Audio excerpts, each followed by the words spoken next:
Hello दोस्तों, स्वागत है आप सभी का आपके अपने चैनल पर। आप हमारे साथ कर रहे हैं अपनी सीटेट के लिए हिंदी पेडागोजी की क्लासेस, जिसमें हम लोगों ने काफ़ी सारे क्लासेस कर लिए हैं और अब हम लोग कर रहे हैं अपना रिवीजन। बहुत ही बेहतरीन तरीके से करेंगे और बहुत ही तेज़ी के साथ में करेंगे। 10 से 12 मिनट की क्लास होगी। आपका बिल्कुल भी समय बर्बाद नहीं करेंगे, क्योंकि अब एग्ज़ाम बिल्कुल पास में है, तो बहुत कुछ पढ़ना बाकी है। तो हिंदी का रिविज़न बहुत ही जल्दी से करेंगे, तेज़ी के साथ में। पहला क्वेश्चन है, पढ़ाया गया विषय छात्रों को कितना समझ में आया या किस सिद्धांत के माध्यम से पता चलता है। ऑप्शन देखिए और आंसर कीजिए आप लोग जल्दी से। पढ़ाया गया विषय छात्रों को कितना समझ में आया या किस सिद्धांत के माध्यम से पता चलता है। वीडियो को एक बार शेयर करिए और सभी को जोड़ लीजिए। उसके बाद में अपनी क्लास बहुत ही तेज़ी के साथ में ख़त्म करेंगे। हम लोग 30 क्वेश्चन करने वाले हैं, जो कम से कम 12 से 15 मिनट में हम लोग कर लेंगे। तो सेशन को शेयर कर दीजिए एक बार। उसके बाद में फिर जल्दी जल्दी से हम लोग क्वेश्चन करने वाले हैं सारे के सारे। और एक बार वीडियो को लाइक कर लीजिए। इसका जो लोग कर रहे हैं ऑप्शन नंबर 4 उनका सही है। इसका हो जाएगा ऑप्शन नंबर 4, अभ्यास सिद्धांत से। अगला क्वेश्चन देखते हैं। क्वेश्चन है, अध्यापक को कक्षा में सदैव डॉट डॉट भाषा का प्रयोग करना चाहिए। मातृभाषा, मानक भाषा, किसी भी भाषा का या फिर अपभाषा का। तो अध्यापक को कक्षा में सदैव जो है मानक किस भाषा का प्रयोग करना चाहिए? मानक भाषा का प्रयोग करना चाहिए। ऑप्शन नंबर 2 सही हो जाएगा इसका। आगे देखते हैं। अगला क्वेश्चन है, भाषा के सभी रूपों में से किस रूप का सबसे अधिक प्रयोग किया जाता है। आपको बताना है कि भाषा के सभी रूपों में से इनमें से किस रूप का सबसे अधिक प्रयोग किया जाता है। पहला ऑप्शन है लिखित भाषा, दूसरा है सांकेतिक भाषा, तीसरा है मौखिक भाषा और चौथा ऑप्शन है व्यवहारिक भाषा। तो आंसर करना है आपको कि भाषा के सभी रूपों में से किस रूप का सबसे अधिक प्रयोग किया जाता है। आज की क्लास आपके लिए बहुत ही ज़्यादा इम्पोर्टेंट रहने वाली है। सारे के सारे क्वेश्चन कई बार रिपीटेड क्वेश्चन है और आगे आने की भी बहुत ज़्यादा उम्मीद है सारे क्वेश्चनों की। तो इसका जो लोग ऑप्शन नंबर 3 कर रहे हैं उनका सही है। सभी भाषा के सभी रूपों में से सबसे अधिक प्रयोग होने वाली जो भाषा होती है वो होती है मौखिक भाषा। कौन सी होती है? मौखिक भाषा का सबसे ज़्यादा प्रयोग किया जाता है। क्वेश्चन नंबर 4 है, भाषा संसार का नवमय चित्र है, ध्वनिमय स्वरूप है या विश्व की हनय तंत्री की झंकार है। भाषा के संबंध में यह वाक्य किस लेखक ने लिखा है। तो आपको बताना है कि ये वाक्य किस लेखक के द्वारा लिखा गया है। बहुत ही अच्छा क्वेश्चन है। इसका हम आपको बता दें, इसका हो जाएगा ऑप्शन नंबर 4। क्या हो जाएगा? सुमित्रानंदन पंत के द्वारा ये वाक्य लिखा गया है। आप लोग याद रखना है इसको, बहुत ही इंपॉर्टेंट क्वेश्चन है ये। आगे है, शिक्षार्थी द्वारा किसी विषय पर बोलना या लिखना भाषा के किस पक्ष को उजागर करता है।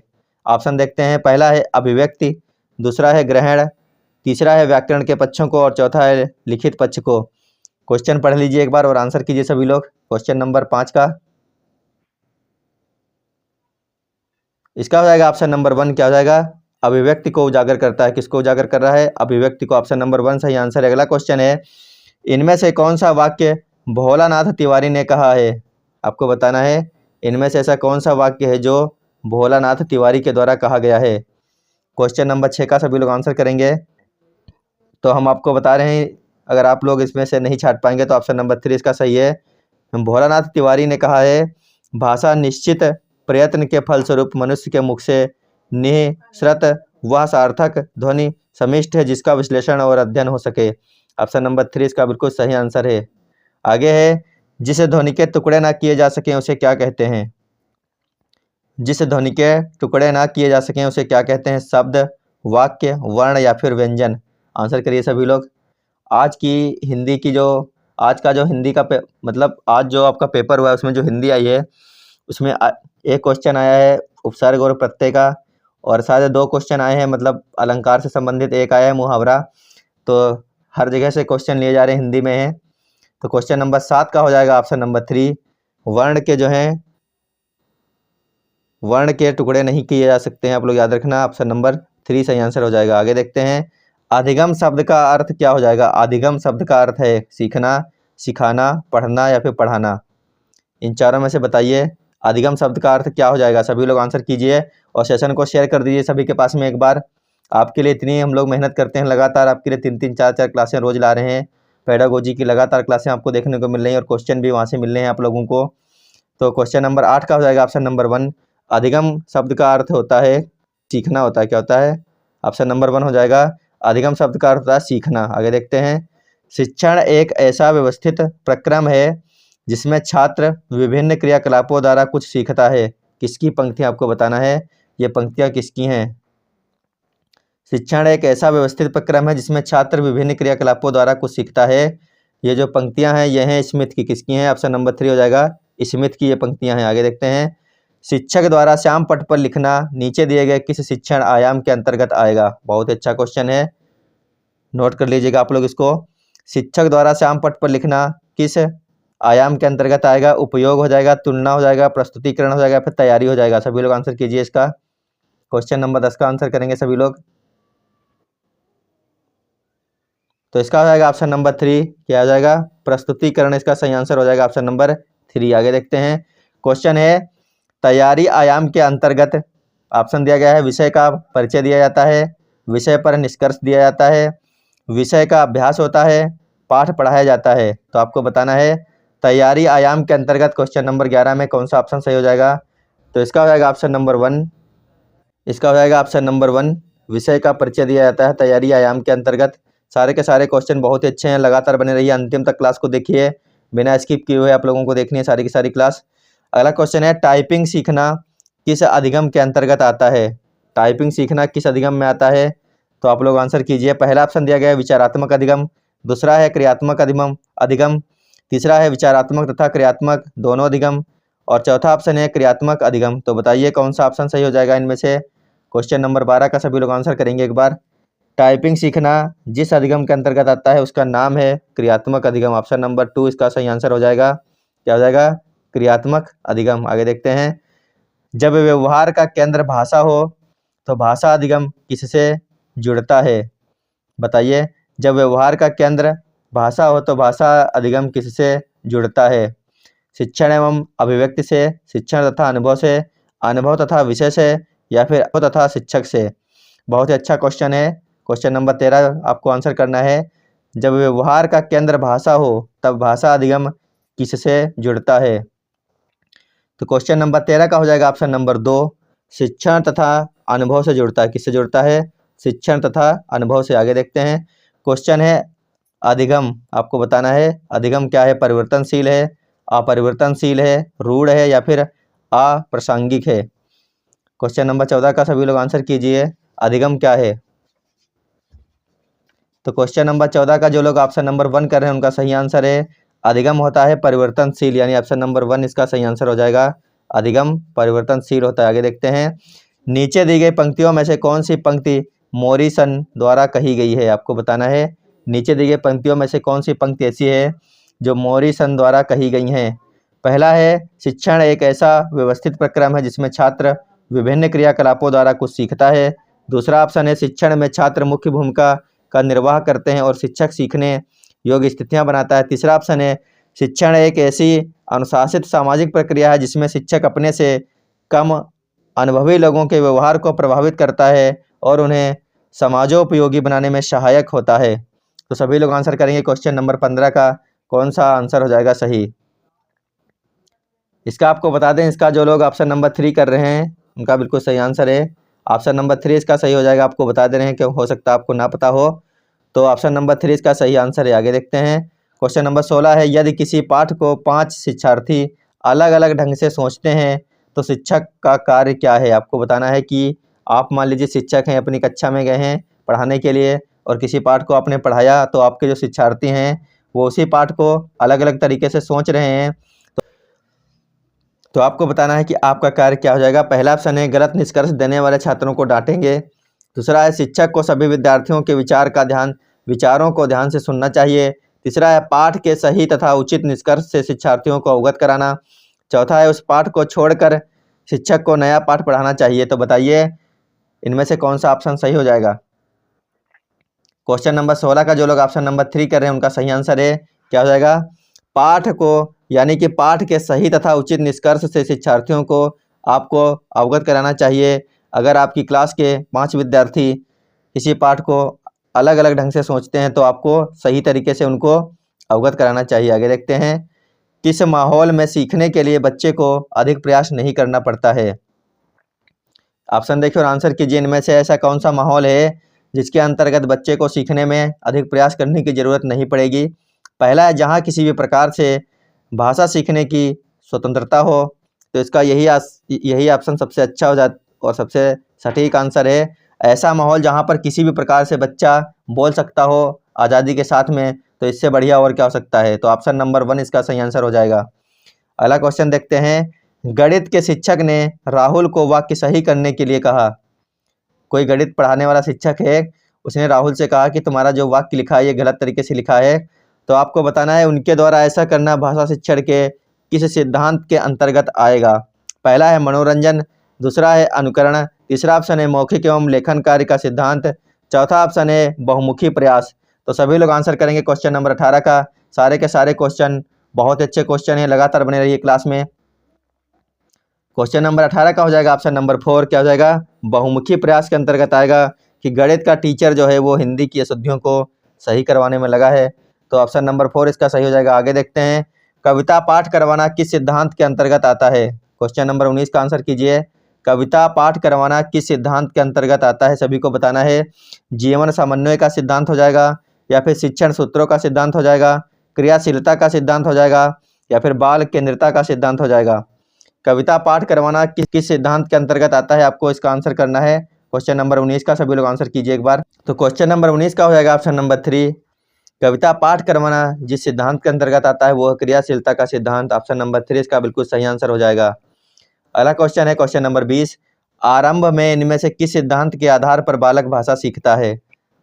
जब कोई बालक भाषा सीखना आरंभ करता है तो किस सिद्धांत के आधार पर भाषा को सीखता है वह। पहला ऑप्शन है बहुमुखी प्रयास के सिद्धांत पर, दूसरा है मनोरंजन के सिद्धांत पर, तीसरा है अभ्यास के सिद्धांत पर, और चौथा ऑप्शन है अनुकरण के सिद्धांत पर। तो इसका आंसर कीजिए सभी लोग कि जब बच्चा कोई भाषा सीखना आरंभ करता है तो वो किस सिद्धांत के आधार पर सीखता है। क्वेश्चन नंबर 20 का आंसर कीजिए एक बार।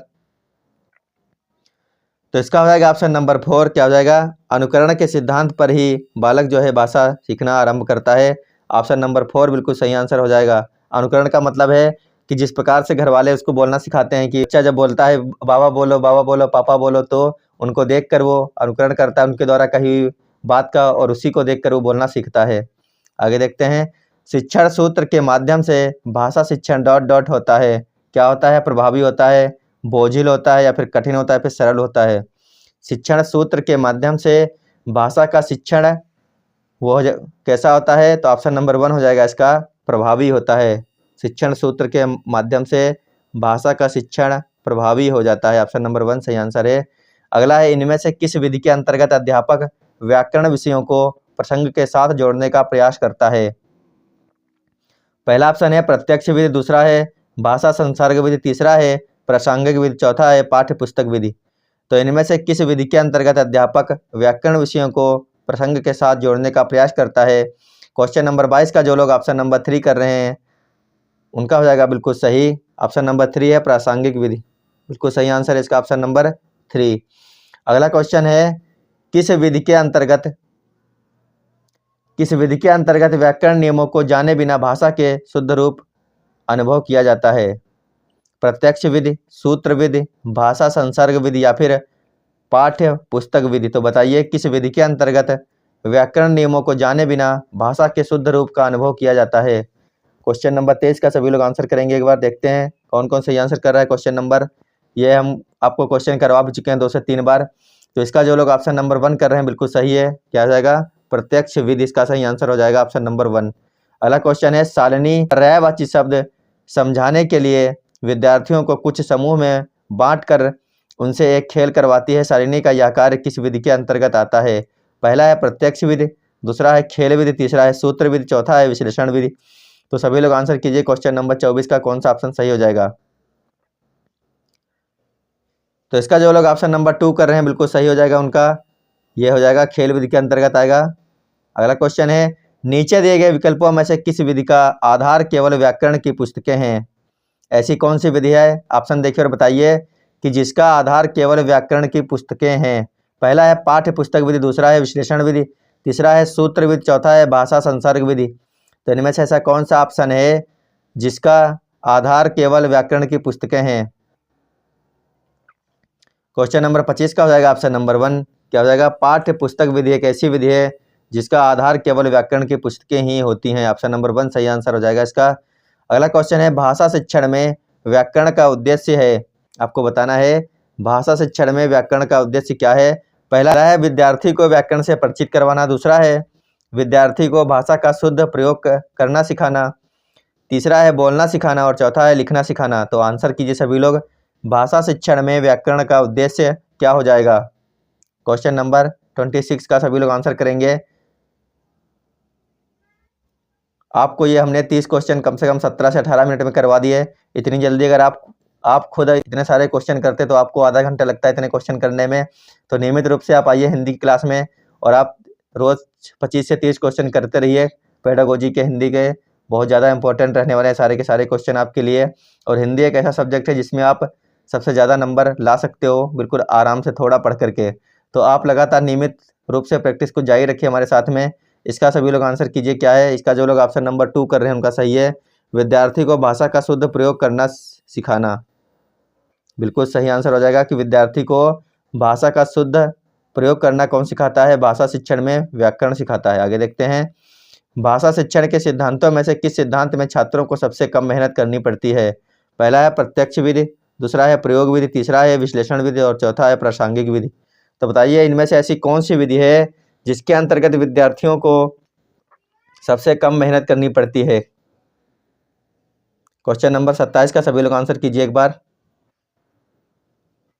जो लोग चैनल पर नए जुड़ रहे हैं चैनल को सब्सक्राइब कर लीजिए, क्योंकि सारी की सारी क्लासें आपके लिए बहुत ज़्यादा इंपॉर्टेंट हम लेकर आ रहे हैं आपके लिए। और रोज़ आपको 3 से 4 क्लासें पेडागोजी की ही सिर्फ करवाई जा रही हैं। तो इसका हो जाएगा ऑप्शन नंबर 4 जो लोग कर रहे हैं सही है। क्या हो जाएगा, प्रासंगिक विधि जो है ये सिद्धांतों को सीखने की छात्रों के लिए सबसे कम मेहनत वाली विधि है, प्रासंगिक विधि। आगे देखते हैं, प्रायः देखा जाता है कि बच्चे व्याकरण विषय में ज़्यादा रुचि नहीं लेते हैं, इसके पीछे क्या कारण हो सकता है। कई बार देखने को मिलता है कि बच्चे व्याकरण विषय में बहुत ही कम रुचि लेते हैं, तो इसका कारण क्या हो सकता है आपको बताना है। पहला ऑप्शन है व्याकरण विषय का कठिन होना, दूसरा है छात्रों द्वारा व्याकरण को महत्वपूर्ण ना मानना, तीसरा है विद्यालय में व्याकरण पढ़ाने के लिए पाठ्य पुस्तकों का प्रयोग करना और चौथा ऑप्शन है व्याकरण सूत्रों का प्रयोग करना। तो बताइए इनमें से ऐसा कारण कौन सा है जिसके अंतर्गत बच्चे व्याकरण विषय में रुचि बहुत ही कम लेते हैं। तो क्वेश्चन नंबर 28 का हो जाएगा ऑप्शन नंबर 3, विद्यालयों में व्याकरण पढ़ाने के लिए पाठ्य पुस्तकों का प्रयोग करना। ये इसका बिल्कुल सही आंसर हो जाएगा। अगला है, इनमें से कौन सा कार्य विचारात्मक अधिगम के अंतर्गत आता है। इनमें से ऐसा कौन सा ऑप्शन है जो इनमें से ऐसा कौन सा विचारात्मक अधिगम के अंतर्गत आता है। क्वेश्चन नंबर 29 का सभी को बता। पहला है क्रिकेट सीखना, दूसरा है पाक कला सीखना, तीसरा है बागवानी सीखना और चौथा ऑप्शन है पहाड़े सीखना। तो इनमें सही आंसर जो हो जाएगा ऑप्शन नंबर 4 हो जाएगा। पहाड़े सीखना जो है ये विचारात्मक अधिगम के अंतर्गत आता है। ऑप्शन नंबर 4 सही आंसर है इसका। आज का अंतिम क्वेश्चन है, गरिमा पेड़ को पेड़ बोलती है, इस कारण उसके सहपाठी उसे बहुत चिढ़ाते हैं। इस स्थिति में शिक्षण का कौन सा सिद्धांत गरिमा की सहायता कर सकता है। ऑप्शन देखते हैं, पहला है स्वतंत्रता का सिद्धांत, दूसरा है स्वयं संशोधन का सिद्धांत, तीसरा है शिक्षण सूत्रों के प्रयोग का सिद्धांत और चौथा है मौखिक तथा लेखन कार्य का सिद्धांत। सभी लोग आंसर करेंगे क्वेश्चन नंबर 30 का। इसका जो लोग ऑप्शन नंबर 2 कर रहे हैं उनका सही आंसर है स्वयं संशोधन का सिद्धांत। इसका सही आंसर हो जाएगा स्वयं संशोधन का सिद्धांत। तो आप लोगों को बताना है कमेंट बॉक्स में कि आज की हमारी क्लास आपको कैसी लगी। अगर क्लास अच्छी लगी हो तो सभी लोग वीडियो को लाइक कर लीजिएगा और सेशन को एक बार सभी के पास में शेयर करके उसके बाद में जाइएगा। जो लोग नए जुड़ रहे हैं चैनल पर, चैनल को सब्सक्राइब कर लीजिए अपनी सीटेट और अन्य एग्जाम की बेहतरीन तैयारी के लिए। फिलहाल अभी के लिए धन्यवाद, बाय बाय। और अपनी तैयारी को लगातार अच्छी तरीके से करते रहिए, क्योंकि एग्जाम बहुत ही अच्छी तरीके से आपका चल रहा है। धन्यवाद।